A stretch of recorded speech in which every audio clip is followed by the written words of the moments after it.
Hello and welcome to Sarge's Custom Tutorials. Today I'm going to be taking this Batman vs Superman Dawn of Justice Batman and I'm going to do a few basic changes to him, lower the neck peg. I've already cut out some of his diaper here to give his legs a little bit better movement. I'm going to shorten his legs, but I also think I'm going to turn him into a more classic looking Batman. I'm going to paint the diaper area. I think I'm gonna swap out his head with either this Batman, which is the Batman of Zur-En-Arrh head, or this Bermejo Batman head. Not sure which. Maybe I'll take a vote in the comments and we'll see what happens. Now, I've already done a previous video where I took the BvS Batman and kind of modified him to be a little more movie accurate, so click the link above to see that video. First thing I'm going to do is warm up the body and take it all apart so I can swap out this cape for this custom cape, which is considerably bigger and it has more kind of a classic look to it. Okay, I've used a heat gun to warm up the body and separate all the pieces. I've even removed, which this is glued on, but I warmed up and very carefully removed the belt from the diaper, which will make this a whole lot easier to paint because I am going to paint this black. So in the previous video, I tried to warm up this neck piece because this is a separate piece from the chest, and I tried to remove it, but I didn't think I could without tearing the little knob on the chest that goes up into the piece underneath. I'll try again with this one, but last time I tried to pull it off, it really looked like it was going to tear off. So what I ended up doing is just warming it up really well, because this piece gets very flexible when it's warmed up and you can stretch the cape out over top of this piece.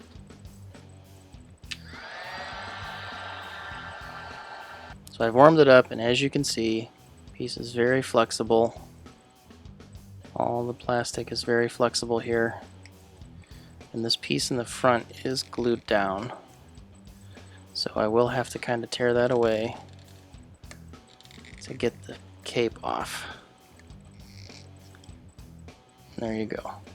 Now that it's up all the way around, it's kind of the same thing. It's glued up or in the neck where that little nub piece in there is the thinnest, and it does kind of look like it'll tear away. So now that this is soft, I can stretch the cape right out over the openings.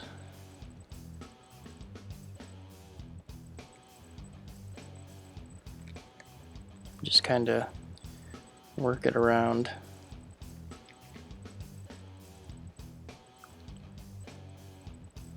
As you can see, the cape has a rather large opening, and the new cape, so the reason I'm switching out the cape is because it's only about a half circle. It basically just comes out of the sides over his shoulders and down the back. I'm going to add on a much larger cape that is a full 3/4 circle, so it will go over. Here's the first custom I did. So the new cape will come out of the front of his cowl, which is where it should come out, and then you can also flip it back up over the shoulders, which makes his shoulders look considerably larger, which is kind of that large Ben Affleck Batman look that we want to go for. So what I'm going to do with this is I'm going to cut a similarly sized hole in this piece, and this is just black spandex, which you can get at most fabric stores, and then I'll be able to stretch that over top of this piece, and then I can glue the front back down, and then you'll have your new cape. Alright, I have cut my hole in this cape, and I will stretch it back into place under the neck. And then when I warm that up and set it down and then cool it back down, it should be back into place where it goes. So now we've got the cape on, the new cape. As you can see, it comes out the front of the shoulders where it should. I put the arms back in and the head back on with the new neck peg, so you can kind of see much more natural and bulky looking. The head dropping down and the cape over the shoulders adds a whole lot to his bulk in general. So that looks a whole lot better.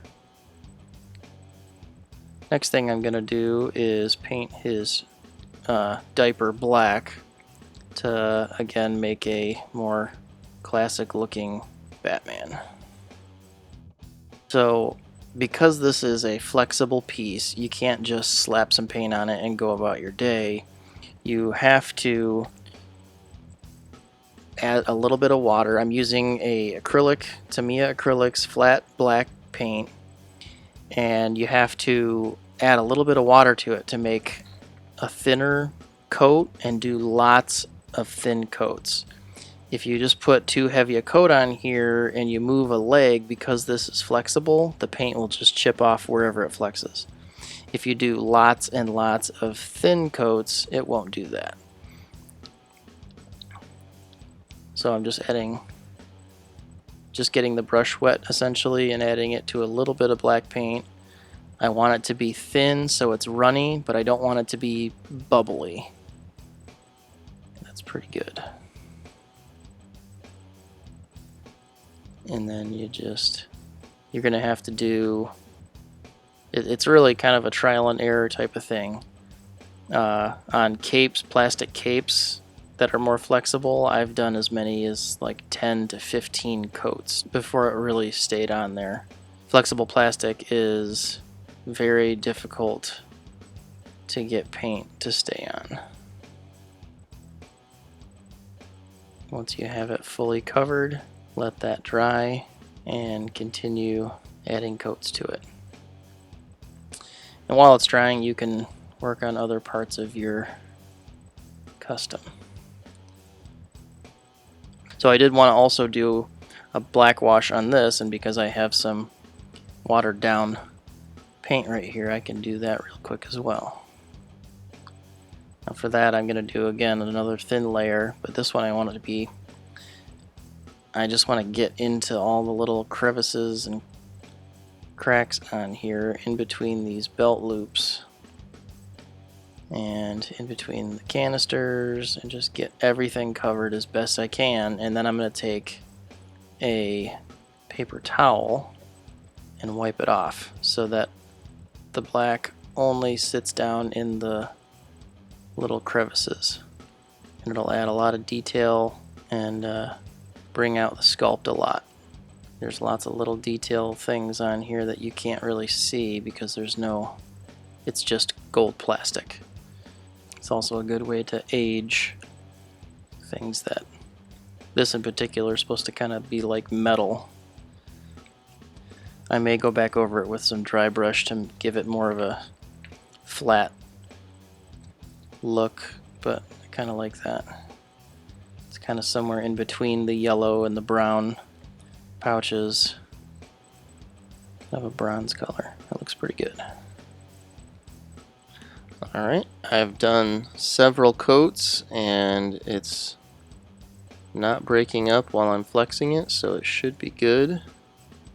I cut off a little bit of the butt cheek on the top of the legs so that he would have a little bit more of a thigh swivel, and now I'm going to drill the leg holes in a little bit deeper and hollow out the inside of the ankle to adjust the height of the figure. Again, I'm using a drill bit that's just slightly smaller than the hole that's already there because I don't want the hole to get any bigger. It can be slightly smaller and I can hog it out a little bit if I need to, but it's better to be smaller than too big and have the foot peg be loose.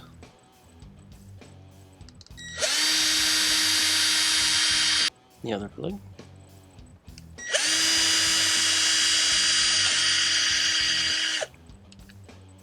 Now, using a Dremel with a wood carving bit, I'm just going to carve out the inside of the leg. You want to get about a half circle on the inside to accommodate the rounded top of the ankle joint.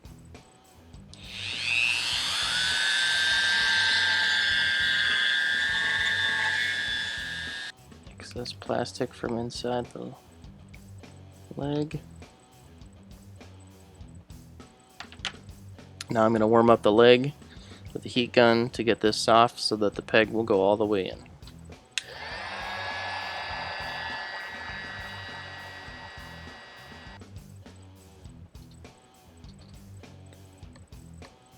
And there we go. Still have rotation, still have plenty of range forward and back, and the leg is more appropriately sized.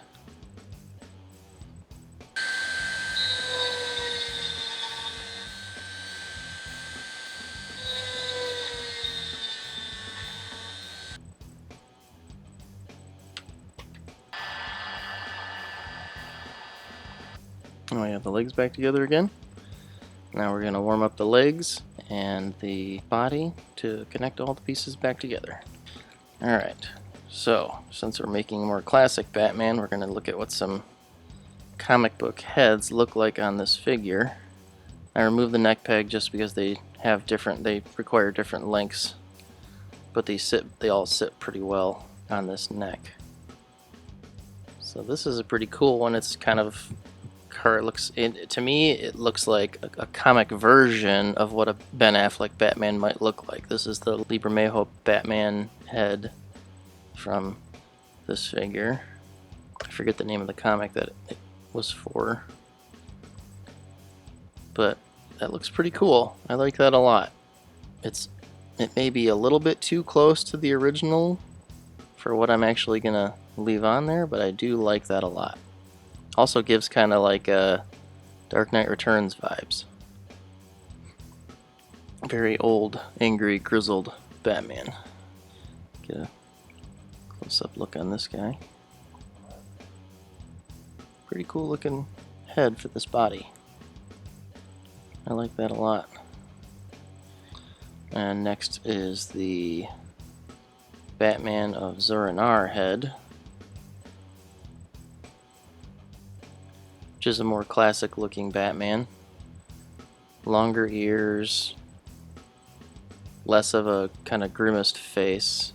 I always really liked this Zur-En-Arrh head as, I don't know, I think this might be my favorite Batman head that McFarlane has done.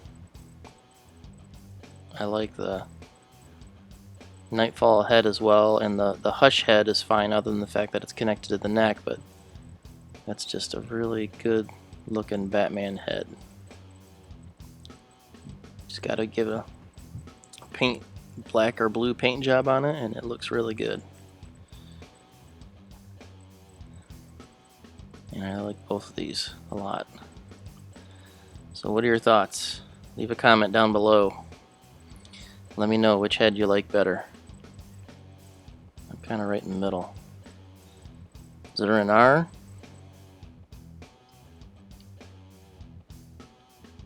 or Bermejo? Yeah, I really like that Bermejo head. It'd be kind of cool to have a kind of a comic book version of that Ben Affleck Batman. Same vibes, just a more comic booky head. That definitely works. This one's also really good. Really good classic feel. I don't know, the big fat chest emblems I feel like go better with the shorter ears. I like this look a lot, but maybe I have to change the chest emblem out if I want to use it. Or maybe I get another Ben Affleck Batman and make another one of these. So I have one of each. That's most likely what's going to happen.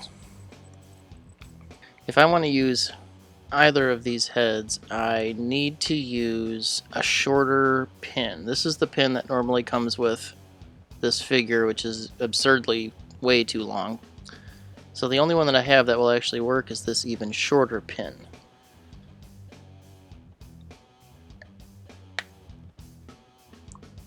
However, the bottom ball is the same size as the top, so it's going to be way too small for this hole. And as you can see, flops around. You can use sticky tack, just put some sticky tack in there and that'll be fine, but you can still pull it out with relative ease. If you want it to be in there and somewhat permanent, it's still not permanent. This is a completely reversible process, but it'll stay in there. You can use hot glue. Now, so the hot glue doesn't stick to the ball, you would squirt a little bit of hot glue in there, take the ball, you cover it in Vaseline. The hot glue won't stick to the petroleum jelly. So fill this with hot glue, not all the way, just a little bit, because you want there to be space for the ball, and then you put it in there and then you move it around. I'm going to do it without the head attached so you can get a better idea, and then that will kind of mold the hot glue where you want it, and then once the hot glue cools you should be able to pull the ball out and you'll still have that shape in there, and then you can use it to attach the head. I have my hot glue is already warming up. Take a little bit Vaseline and I'm going to coat the ball, and I'm going to coat a little bit of the stem because the stem is going to get in the glue as well. Something kind of like that. Now I'm just going to put a little bit of hot glue in.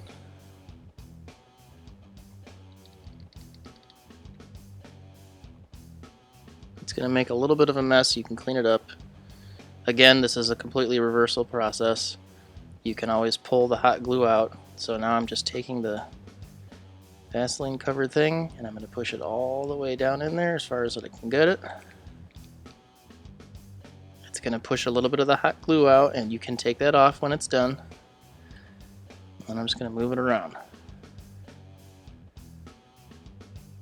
That's the kind of the nice thing about hot glue, is that if it doesn't work out, or it's not the way that I want it to be, or not as tight, you can always add a little bit more. If it's too tight, you can just pull all the hot glue out with some tweezers, and it'll all stick to itself more so than the plastic.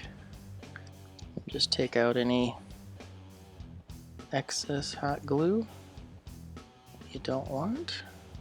When you are taking out the extra, you do have to be a little bit careful, because it'll stick to itself really well, and if it's not really adhered to the plastic yet, it will just pull all of it out. Just pull the plastic out. You can see in there you have filled that gap a little bit. You'll be able to pop this back in there. There you go. Snaps into place. Still have pretty good range. It's not floppy. And it holds on pretty good. Well, I'm really happy with how this figure turned out. I like the look of this a lot. I'm definitely leaning more towards the Lee Bermejo head, which I just remembered is from the Black Adam Page Punchers comic. I like the Zur-En-Arrh head on this a lot as well, but I also have the Black Nightfall Batman, and that might be a perfect match. We'll see. That video is coming soon. I'm excited to read your guys' thoughts. I know it's always a big debate between long ears and short ears. I feel like with the bigger emblem on the chest, it just goes well with the short ears for some reason. I really like the Ben Affleck Batman look, so maybe that's just in the back of my head. Well, if you enjoyed this video, please like and subscribe. Leave a comment down below. Let me know how I can make them more informative or more enjoyable in the future. And thanks again for watching Sarge's Custom Tutorials.